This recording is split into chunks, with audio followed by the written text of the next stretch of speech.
వేల వేల వెన్నెలంత మీద వాలి వెలుగునంత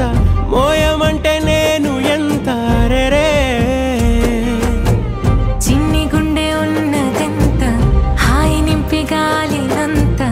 ఊదమంటే ఓ పేరెంత రే కళ్ళు రెండు పుస్తకాలు భాష లేని అక్షరాలు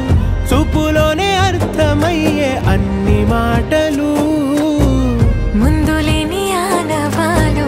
లేని